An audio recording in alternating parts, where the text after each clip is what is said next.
고객의 거절을 기회로 만드는 변액보험 카운터펀치 최도노입니다. 자, 오늘의 주제를 같이 한번 살펴보겠습니다. 오늘의 주제는 페이스북의 비결인데요. 자, 고객님의 우리 거절을 한번 살펴볼게요.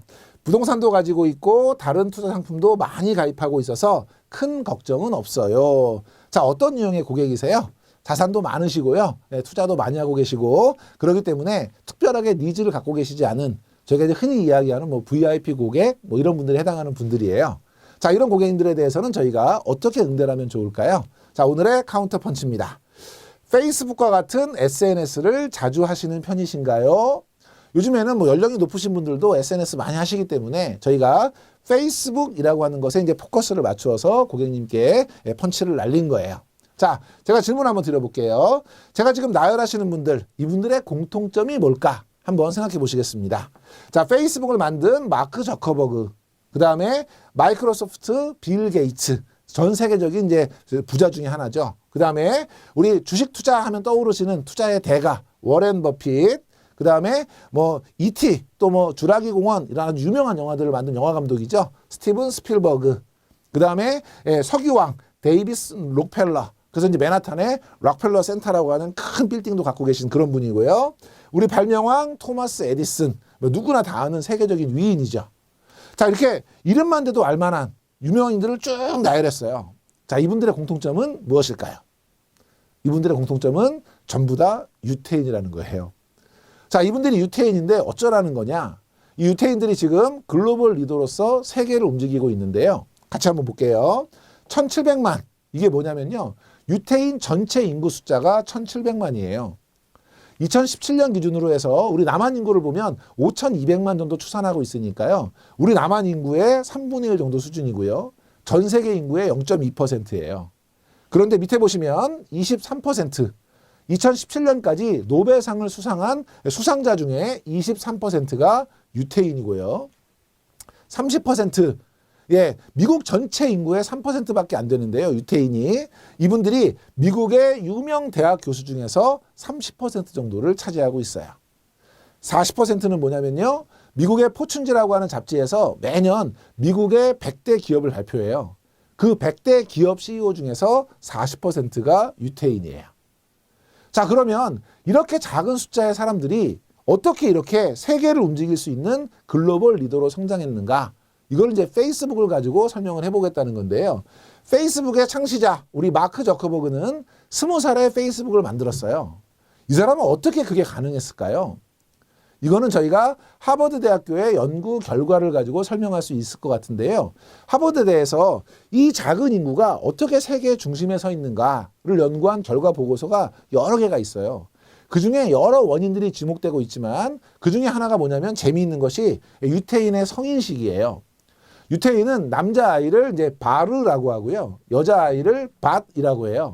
뒤에 있는 미츠바라고 하는 게 이제 성인식의 이름이거든요. 그래서 여자아이들은 12살에 밧 미츠바라고 하는 성인식을 하게 되고요. 남자아이들은 13살에 바르 미츠바라고 하는 이제 성인식을 하게 돼요. 성인식을 하게 되면 우리는 20살에 장미꽃과 첫 키스 이런 걸 주는데요. 지금 이제 유태인 같은 경우에는 12살, 13살에 세 가지를 줍니다. 첫째는 손목시계, 시간을 중요하게 생각하라는 것이고요. 두 번째는 성경, 율법에 따라서 정직하게 착하게 살으라는 거고요. 마지막 세 번째가 재밌어요. 우리 결혼식이나 장례식에 축의금 내듯이 가족과 친지들이 축의금을 모아서 주는데 그 금액이 1000단이라고 합니다. 그래서 대부분이 3천만 원에서 5천만 원 정도의 금액을 모아서 준대요. 그러면 12살, 13살 이 어린 나이에 자기의 명의로 계좌를 만들고 성인이 될 때까지 6, 7년 동안 그 자산을 운용을 하는 거예요. 그래서 이렇게 6, 7년 동안 운용을 하게 되면 종잣돈이 만들어지게 되는데 그 종잣돈이 20살 언저리에 독립하는 시점에서 작게는 7, 8천만 원에서 많게는 몇 억에 이른다고 그래요. 그러면 그 종잣돈을 가지고 자기 집을 얻는다거나 아니면 우리 마크 저커버그처럼 사업을 한다거나 이런 것들이 훨씬 수월하다는 거거든요. 지금 우리나라 같은 경우에는 청년 실업에 취업 대란에 여러 가지 어려운 경우에 처해 있는 우리 청소년들을 바라보고 있을 때 우리 기성세대들도 앞으로 좀 느끼는 바가 좀 많이 있고요. 반성되는 것도 좀 있고 앞으로 우리 교육이 가야 되는 현실 어떻게 가야 되는지 좀 생각하게 해주는 그런 부분 중에 하나예요. 자, 유태인들이 이렇게 종잣돈을 가지고 성공할 수 있는 이유를 우리가 변액보험을 가지고 한번 생각해 보자는 건데, 앞에서 저희가 말씀드렸던 우리 고객님, 자산도 많으시고요, 준비도 많이 하고 있고 투자도 많이 하고 있고 니즈가 없어요. 이런 고객님들에게는 저희가 어떤 거를 제시하더라도 사실은 설득하기가 쉽지 않거든요. 이런 고객님들을 설득하기 위해서는 저는 변액보험의 특별한 활용법 3가지를 이제 권유를 해드리고 싶어요. 첫 번째가 뭐냐면 효율적인 자산 이전인데요. 여러분 잘 알고 계신 잡지 중에 월간 샘터라고 하는 잡지 아세요? 이 잡지가 1970년 3월 달에 창간했어요.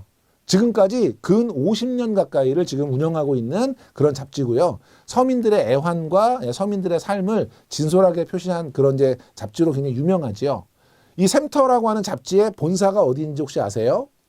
나중에 서울의 대학로에 가시면요, 그 대학로 마로니에 공원 한복판에 파랑색 소극장이 있는 빨강 색깔 벽돌로 된 담쟁이 넝쿨이 막 덮여져 있는 건물이 있어요. 그게 이제 샘터 본사예요. 그 샘터 본사가 많은 분들에게 칭찬을 받았던 이유가 뭐냐면 건물 1층에 한쪽 부분을 뚫어놨어요. 그 뒷골목하고 연결할 수 있는 통로를 사용하기 위해서. 일반인 같으면은 그거를 막아서 임대를 줬으면 1층이니까 임대료가 어마어마했을 거 아니에요. 그거를 포기하고 사람들의 통행의 편의를 위해서 뚫어놨다는 거에서 굉장한 이슈가 됐던 그런 건물인데요. 50년이 넘게 샘터의 본사로 사용됐던 그 건물이 2017년도에 다른 사람에게 넘어갔어요. 그 넘어간 이유는 발행인이 사망하시면서 상속세를 내지 못해서 본사 사옥을 매각한 거예요. 종로라든지 강남이라든지 대학로라든지 건물들이 밀집이 돼 있어서 건물이 여러 가지 뭐 임대료나 이런 것들이 굉장히 높은 이런 동네에서는요, 새로 매물이 나오는 건물을 찾기가 굉장히 어려워요. 그런데 갑자기 급매물이 나올 때가 있어요. 그 급매물이 나오는 이유의 대부분이 뭐냐면 건물주가 사망하고 상속세를 내지 못해서. 지금 내가 자산도 충분하고 준비도 많이 하고 있고 이런 분들이 본인에 대한 니즈는 별로 없을 거예요. 그런데 이분들이 그렇게 열심히 이루어 놓은 그런 자산들을 다음 세대에 원활하게 잘 넘겨줄 수 있는 작업은 매우 필요한 작업이고요. 그래서 이렇게 변액보험을 활용한 증여 상속이라든지 또 사업을 하고 계신 분들은 사업 승계라든지 이런 것들을 변액보험을 이용해서 할 수 있거든요. 그래서 이런 것들에 대한 방법을 제시하는 것도 하나의 니즈를 만드는 그런 계기가 될 수 있고요. 두 번째, 세금을 줄여주는 절세. 변액보험을 활용해서 뭐 CEO 플랜이라든지 다양하게 세금을 줄여주는 그런, 특히나 뭐 10년 넘어가는 경우에는 저희가 보험 차익에 대해서 비과세도 되니까 이런 다양한 플랜들을 제시하는 것도 좋은 방법일 수 있는데, 이런 것들을 지금 저희가 이슈를 제기하는 그런 시간이기 때문에 세부적으로 공부할 수는 없지만 여러분 회사 상품을 이용한 다양한 플랜들을 이미 여러분이 갖고 계시기 때문에 그런 부분들에 대한 제안이 중요한 것 같고요. 마지막 3번째는 뭐냐면 그것조차도 그 별로 니즈가 되지 않는 그런 경우에 고객들한테는 저희가 재무적인 접근이 아니고 비재무적인 접근이 필요할 수도 있다. 그래서 그럴 경우에는 이루고 싶은 인생의 버킷리스트를 실현하는 자금을 만드는데 이런 변액보험을 활용하는 것은 어떠냐라고 하는 제안을 저희가 드리는 거고요. 자, 가장 해보고 싶은 자신만의 바람. 예를 들어서요, 제가 돈도 충분하고요, 돈 걱정도 없고요, 시간도 충분해요. 그러면 뭐 하고 살다 죽었으면 좋겠다. 이런 이제 본인의 희망, 본인의 바람이 있을 거 아니에요.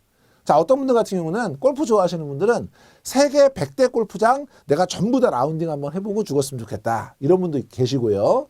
어떤 분들은 미슐랭 가이드에 나오는 세계적인 맛집들을 내가 다 가서 좀 먹어보고 죽었으면 좋겠다.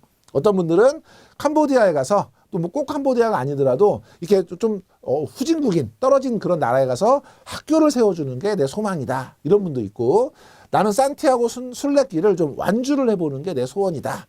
여러 가지 본인만 가지고 있는 죽기 전에 해보고 싶은 나만의 바람이 있어요. 그 나만의 바람을 위한 투자. 내가 그걸 하기 위한 자금을 나만을 위해서 모으는 투자를 변액보험을 해보는 건 어떤가? 라고 하는 제안이 이렇게 아무 니즈도 없는 고객에게는 의외로 그분이 갖고 있는 어떤 공상, 그분이 갖고 있는 희망, 꿈, 이걸 이루는 하나의 재료로 사용될 수 있다는 것도 여러분이 같이 기억해 두시면 좋을 것 같습니다. 자, 오늘의 카운터펀치 정리하시면서 마무리하도록 하겠습니다. 감사합니다.